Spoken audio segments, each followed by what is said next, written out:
Oh. Ayun talaga. O sige, pasok. Na kasuhan ng Senado? The answer is true.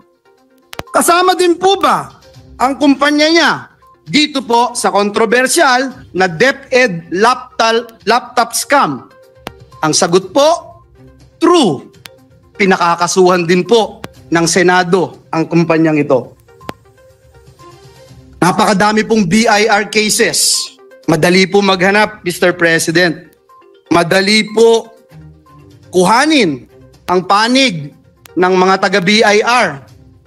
Ang ilang kaso mayroon ang kanyang mga korporasyon. Bukod po dito, yung reklamo po sa ombudsman ng anti-corruption group na ang pangalan Task Force Kasanag International. Grabe, no?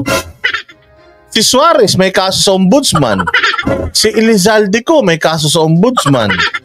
Yung si Dong na taga Pampanga may kaso sa ombudsman. Anak ng tinapay. Nakakadiri kayo, ha? Oo, para kayong si Bobol Lipunat, si Marlica, ha? Puros kayo mga batikos lang ng batikos. Ang dami nyo palang mga kabahuan sa katawan, ha? Meron din pong 50 billion na kaso na kinakaharap ang taong ito. 50 billion, Elizalde kaso? Tapos sinisilip mo yung 51 billion ni Pulong na napunta naman sa tao. Ang kapal ng mukha mo, sir.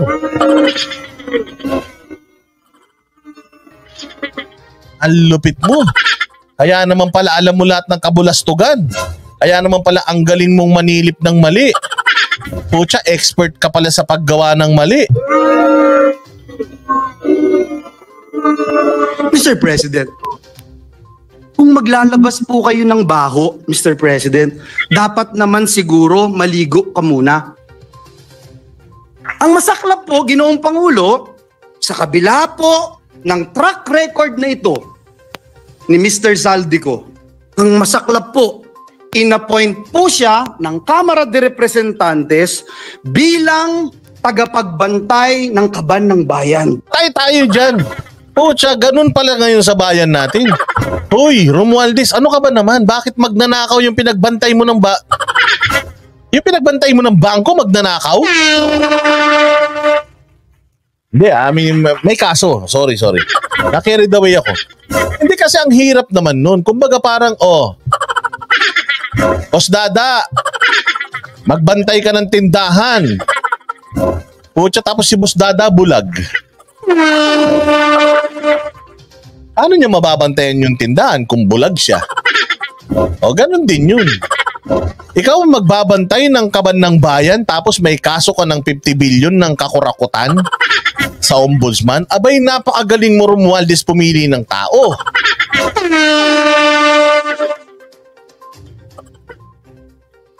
O, tsaka kung ganyan ng ganyan, yung mga nasa bilibid, ipalabasin nyo na, tas gawin nyo ng mga sekretary sa mga opisina nyo.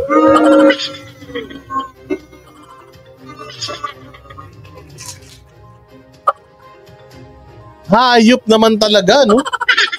Ang ganda nitong binitawan na to ni Villanueva, mantakin mo. Siya ang tagabantay ng pera. Tapos may sakit siyang kleptomaniac.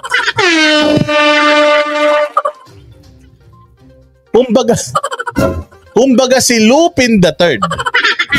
Pagbabantayin mo ng benta ng tindahan, patay tayo dyan.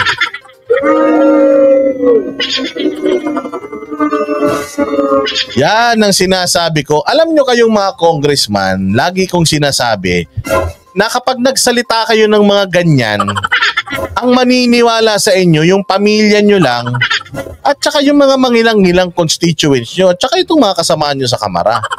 Pero kapag ang senador nagsalita ng ganito, national yan, ibinoto yan ng milyong-milyong Pilipino. Maniwala kayo, sirang-sira kayo, pero okay lang masira, marami naman pera.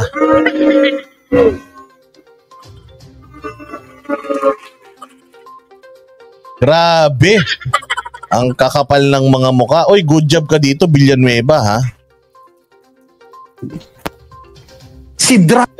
Ito pa isa. Sabi nga ni Rachel Cabrera, yung blood bank pababantayan mo sa mga vampira, mauubos yan. Animal naman talaga, oh. Dracula, inappoint mo bilang tagapagbantay ng blood bank na... Grabe! Ito pala yung sinabi ni Rachel Cabrera na si Dracula, gagawin mo tagapagbantay ng blood bank. Pucha, hihitin niya yan. Sisinghutin niya yan. Ng bayan. Wow, Mr. President. Kailan sa kasaysayan ng bayan natin nangyari ang ganitong pagkakataon? Ngayon, bagong Pilipinas nga eh. Ngayon. Di ba sila Maharlika ngayon nag-asikayat sa tao na iboto yung mga nanalo ngayon?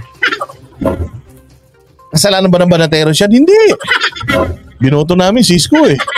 Kasalanan yan ng mga budol vloggers nila. Na isang big time contractor ang hahawak sa kaban ng bayan. Only in the Philippines, Mr. President. Mr. President, marami po akong pwedeng sabihin, isa-isahin, pero... Wag muna, relax lang. Gamay-gamay lang. Senator Villanueva, tingnan muna natin kung anong isasagot niya dyan. Tapos, isa-isahin natin, tadtarin natin ng dahan-dahan. Tadtarin natin ng dahan-dahan yan, Villanueva. Katulad ng ginawa natin kay Bobol Lipunan. Inaraw-araw natin, chinap-chap natin yan.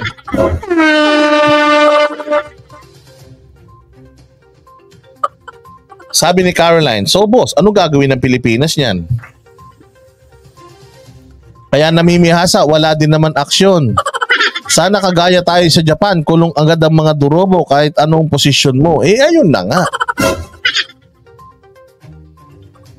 Kaya nga tayo, kailangan nating mag-like at saka mag-share. Para itong mga ating paghahatid ng mga balita ay makarating mula Apari hanggang Hulo. Hanggang North Pole hanggang South Pole. Para makarating yung impormasyon. Kasi kung gusto nyo ng pagbabago, Caroline, tapos hindi naman kayo nagla-like, nag-share, eh wala rin. Oy, Jojo de Guzman, galing ka sa live ni Spencer. Kanina pa nandito si Spencer, Jojo. Nakita-kita ba kayo sa Hong Kong? Oo, Diyos ko po, eto pa si Jojo de Guzman, isa pa yan. Hindi ko ngayon gustong pag-usapan ang napakarami yung kasong ito.